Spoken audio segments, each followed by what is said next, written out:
مسلک پر کچھ اعتراضات، ہم نے ان کے مسلک پر اعتراضات کیے نا، عرش پر مانے تو یہ اعتراض، اب جو ہمارے اوپر اعتراض ہے وہ سمجھیں۔ ہمارا موقف یہ ہے اللہ تعالیٰ موجود بلا مکان ہے، جس کو ہم تعبیر ان الفاظ سے کرتے ہیں کہ اللہ تعالیٰ ہر جگہ پر موجود ہے۔ جب اللہ کو موجود بلا مکان حاضر ناظر ہر جگہ پہ مانے تو اس پر چند ایک عقلی اعتراضات ہیں، وہ اعتراضات سے مات فرمائیں۔ نقلی اعتراض ہمارے اوپر کوئی نہیں ہے، یہ اچھی طرح ذہن نشین فرما لیں، ہمارے موقع پر نقلی قرآن حدیث کا کوئی اعتراض نہیں۔ کیوں؟ اگر کوئی بندہ آپ کے سامنے آیت پیش کرے یا حدیث سے مبارک پیش کرے کہ اللہ عرش پر ہے، ہمارے خلاف نہیں ہے، ہمارے خلاف کیوں؟ عرش پر بھی مانتے ہیں، ہمارے خلاف کیسے؟ ہمارے خلاف وہ دلیل ہوگی کہ جہاں عرش پر ہونے کا ثبوت ہو اور عرش پر نہ ہونے کی نفی ہو، وہ تو ہمارے خلاف دلیل ہوگی نا۔ محض عرش پہ ثبوت ہونا یہ ہمارے خلاف نہیں ہے۔ آپ آگے مسائل پڑھیں گے تو اس میں بات آئے گی۔ میں مثال دے دیتا ہوں، ہمارا اور غیر مقلدین کا متفقہ موقف ہے کہ رسول اللہ صلی اللہ علیہ وسلم نے رفع الیدین فرمایا ہے۔ اختلاف کیا ہے؟ غیر مقلدین کہتے ہیں کہ ہمیشہ فرمایا ہے، ہم کہتے ہیں نہیں، ہمیشہ نہیں فرمایا، فرمایا تھا اور بعد میں چھوڑ دیا تھا۔ اب رفع الیدین کرنا یہ نقطہ اتفاق ہے، نقطہ اختلاف کیا ہے؟ دوام یا ترک دوام، دوام یا ترک، دوام یا ترک، یہ ہے نقطہ اتفاق۔ اب غیر مقلد اگر ایسی حدیث پیش کرے کہ رسول اللہ صلی اللہ علیہ وسلم نے رکوع جاتے اٹھتے تیسری رکعت کے کھڑے ہوتے و رفع الیدین فرمایا، یہ ہمارے خلاف ہے؟ تو ہم تو مانتے ہیں فرمایا، ہمارے خلاف کیسے؟ تو یہ تو اتفاقی دلیل ہے نا۔ اس لیے صحیح بخاری کی 5 روایت رفع الیدین کی ہمارے خلاف نہیں ہے، آپ دل چھوٹا نہ کرنا۔ ہمارے خلاف کون سی روایت ہوگی کہ رسول اللہ صلی اللہ علیہ وسلم نے ہمیشہ فرمایا، اور ہمیشہ فرمایا اس کی حدیث غیر مقلد ذخیرہ احادیث سے ایک بھی پیش نہیں کر سکتا، تو ہمارے خلاف کیسی ہوگی؟ بات سمجھ آ گئی؟ اس لیے میں بارہا کہتا ہوں ہماری پالیسی لوگوں کو سمجھ نہیں آتی۔ کل بھی وقت کم تھا، میں زیادہ باتیں پھر نہیں کہہ سکتا تھا، میں آپ کو باتیں بار بار سمجھاتا ہوں۔ مناظرہ نہیں کرتے، مناظرہ نہیں کرتے۔ جب ہم سے کوئی رابطہ کرے نا مناظرے کے لیے تو چلے میں آپ کو تھوڑی دیر بعد سمجھاتا ہوں اس کی ترتیب کیا بناتا ہے، مناظرے کا طریقہ کیا ہوتا ہے، ہلکا سمجھ لیں، تفصیل میں پھر کبھی کر دوں گا۔ ہم کہتے ہیں مناظرہ جب کرانا ہو، جس مسئلے پر مناظرہ ہے پہلے اس پہ تربیتی نشست رکھیں، پھر اس پہ جلسہ رکھیں، پھر اس پہ مناظرہ رکھیں، پھر اس پہ جب آپ مریض کو ڈاکٹر کے پاس لے کر جائیں تو ڈاکٹر جاتے ہی آپریشن نہیں کرتا، جاتے ہی آپریشن نہیں کرتا، ڈاکٹر آپ سے کہے گا آپ یہ ٹیبلٹ گولیاں اس کو کھلائیں، پھر ہفتے بعد لائیں، ایسے آگے نہیں، یہ خوراک اس کی بدل دیں، یہ کھلائیں، آپ ہفتے بعد لاتے ہیں۔ اب ڈاکٹر دیکھتا ہے فرق پڑا کہ نہیں پڑا، پھر اس کے بعد وہ دوا بدل دیتا ہے، اچھا اب یہ دوا کھلائیں۔ اس کی پوری کوشش ہوتی ہے کہ آپریشن نہ ہو، مریض ٹھیک ہو جائے۔ اس نے دوا بدل دی ہے پھر بھی ٹھیک نہیں ہوا، تو ڈاکٹر صاحب کہتے ہیں میں نے دوا بھی بدل دی ہے، خوراک بدلی ہے، اب آپریشن کے بغیر چارہ نہیں ہے۔ اور جو ڈاکٹر جاتے ہی آپریشن تھیٹر میں داخل کر لے، آپ کہتے ہیں یار یہ تو کسائی ہے، کہتے ہیں کہ نہیں یار کچھ آدمی دیکھے تو صحیح تھوڑا سا، جاتے ہی آپریشن تھیٹر میں۔ اس لیے ہم کہتے ہیں بھی ہمارا کام ڈاکٹروں والا ہے، اس لیے اب جاتے ہی مناظرے کا آپریشن نہ کریں، پہلے تربیتی نشست، اس کے بعد اس موضوع پہ جلسہ، اس کے بعد موضوع پہ مناظرہ۔ تربیتی نشست سے بچہ ٹھیک ہو گیا، اب جلسے کی کیا ضرورت ہے؟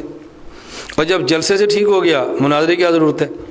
جب تربیتی نشست سے بھی ٹھیک نہ ہو، جلسے سے بھی نہ ٹھیک ہو، پھر مناظرہ کریں۔ اب دیکھو ہماری ترتیب کتنی اعتدال والی ہے، اور لوگ ہماری ترتیب ہم سے نہیں پوچھتے، ہمارے اوپر مسلط کرتے ہیں کہ تمہاری یہ ترتیب ہے۔ میں کہتا ہوں بھی ہماری یہ نہیں ہے، نہیں ہے ہی ایسے، میں کہتا ہوں نہیں ہے، ہے ہی ایسے۔ بھئی ہماری ترتیب ہم سے پوچھو کہ ہماری ترتیب کیسے ہے، ہم سے نہیں پوچھی تم ایسے کرتے ہو، میں نے کہا نہیں کرتے، نہیں کرتے ہو بھائی نہیں کرتے، ہم جو کہتے ہیں کرتے ہو۔ میں نے کہا اچھا پھر بتا دو ہم نے کب کیا ہے، کبھی نہیں کیا۔ میں نے کہا بتا دیں، ہم نے تو ایسے سنا تھا۔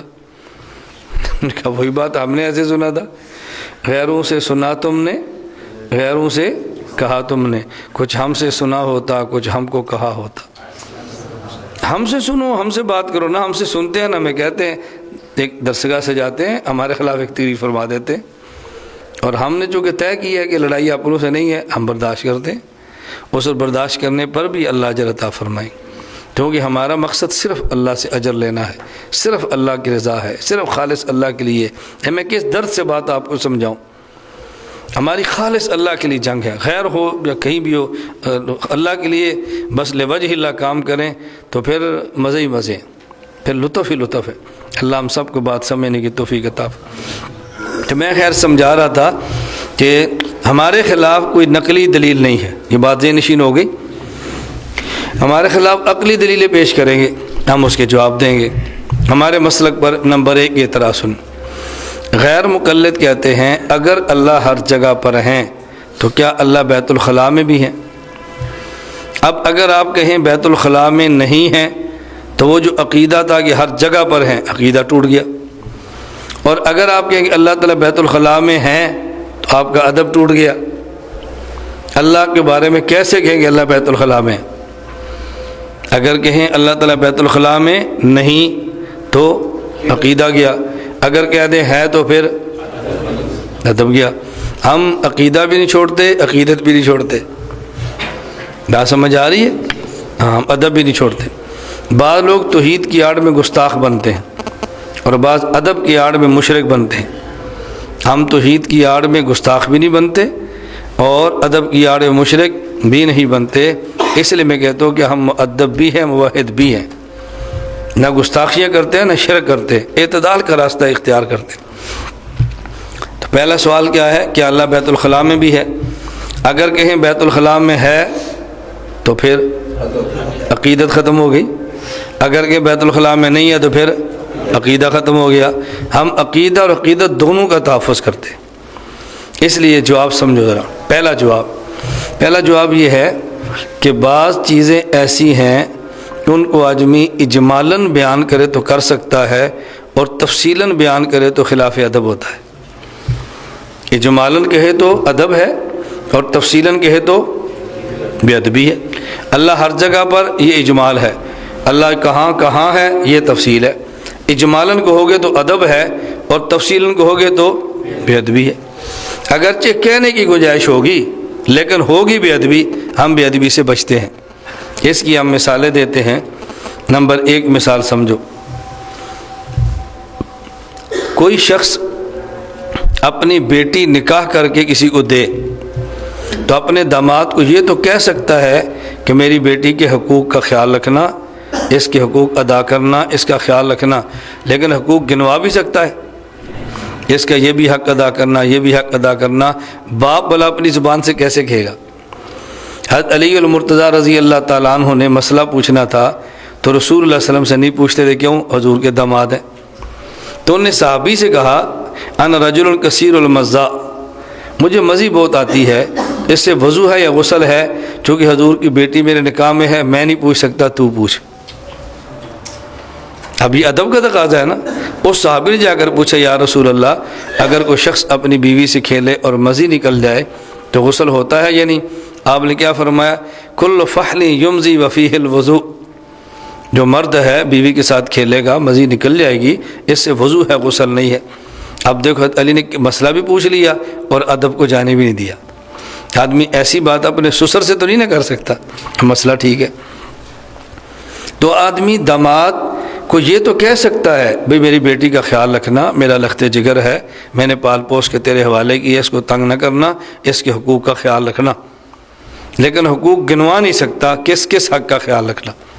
اجمالاً کہے گا تو کوئی بھی محسوس نہیں کرے گا، اور سسر یہ باتیں تفصیل سے کہے گا تو ہر بندہ کہے گا یہ کیسا باپ ہے، اس کو حیا ہی نہیں آتی، کیسی باتیں کرتا ہے۔ بات سمجھ آ گئی ہے؟ دوسری مثال سمجھو، پوری کائنات اور کائنات کی ہر چیز کا خالق اللہ ہے، پوری کائنات اور کائنات کی ہر چیز کا خالق اللہ ہے، پورے انسان اور انسان کے تمام اعضاء اور اجزاء کا خالق اللہ ہے، انسان اور جو کچھ انسان میں ہے سب کا خالق اللہ ہے، لیکن بعض باتیں ایسی ہیں کہ آدمی اس کو گنوا نہیں سکتا، بعض باتیں آدمی اس کو گنوا، ہم کہتے ہیں سر بھی اللہ نے بنایا ہے، آنکھ بھی اللہ نے بنائی ہے، پیٹ بھی اللہ نے بنایا ہے، اب اس کے بعد بعض جسم کے اجزاء ایسے ہیں کہ آدمی اس کا نام لے کر نہیں کہہ سکتا کہ یہ بھی اللہ نے بنایا ہے، یہ بھی اللہ نے بنایا ہے۔ اگر کوئی کہے گا، خطبے پر کہے گا تو عوام لعنت بھیجے گی، درسگاہ میں کہے گا تو شاگرد بھی کہیں گے یار استاد کو شرم کرنی چاہیے، یہ بات کو کہنے کی تھی۔ اب دیکھو اجمالاً بندہ بات کہہ سکتا ہے اور تفصیلاً یہ بات نہیں کہہ سکتا۔ تو یہ تو پوری دنیا میں ہے کہ بعض باتیں آدمی اجمال کے درجے میں کہے تو ادب ہوتی ہیں اور تفصیل کے درجے میں کہے تو پھر وہ بے ادبی ہوتی ہے۔ اس لیے ہم کہتے ہیں اللہ ہر جگہ پر موجود ہے، یہ ادب ہے، اور فلاں فلاں جگہ پر ہے، یہ بے ادبی ہے، اس لیے ہم تفصیلاً بات نہیں کرتے۔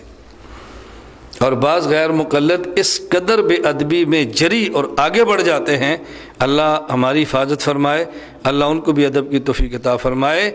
بیان کے دوران کہیں گے وہ ویکھی میری کرسی تلے کے خدا تو نہیں، الیاذ باللہ الیاذ باللہ۔ بتاؤ کفر کا خدشہ نہیں ہے؟ اتنی دیدہ دلیری سے ایسی باتیں کہہ دینا انسان کو سوچ کر بھی شرم آتی ہے، اور سٹیج پر کہی جا رہی ہیں، عوام اس میں داد دے رہی ہے۔ سچی بات ہے، بعض کلپس میں بعض کو دیکھتا ہوں نا تو کلیجہ منہ کو آتا ہے۔ اتنی گندی زبان، اتنا گندا لہجہ، اتنا گندا طرز، اللہ ہم سب کی حفاظت فرمائے۔ مجھے آج ہمارے جو سری نگر سے آپ نے دیکھے مہمان آئے ہوئے ہیں، یہ تو آپ کے علم میں نا، ہمارے اجتماع میں سری نگر سے مہمان آئے ہوئے ہیں، آپ کے علم میں نہیں ہے۔ سری نگر سے ہمارے اس اجتماع میں مہمان آئے ہیں، ابھی بھی ادھر ہیں، مزید کچھ دن قیام فرمائیں گے۔ تو رات میرے ساتھ بیٹھے تھے تو مجھے کہہ رہے تھے کہ مولانا صاحب آپ یقین فرمائیں، آپ جو دلائل پیش کرتے ہیں دلائل شاید نئے نہ ہوں، لیکن آپ کا طرز کلام نیا ہے۔ آپ کے اس طرز کلام نے ہمارے کشمیر پر قبضہ کیا ہے، اس طرز کلام نے اپنے دیوبند کی روح میں جگہ بنائی ہے۔ ہمارے وہ طلباء جو مدارس سے فاضل ہو کے آتے تھے اور بہت گھٹیا زبان استعمال کرتے تھے، آپ کے بیانات کی برکت سے وہ باطل کا رد بھی کرتے ہیں اور شستہ زبان استعمال کرتے ہیں۔ تو نے کہ آپ کے لہجے نے تبدیلیاں پیدا کی۔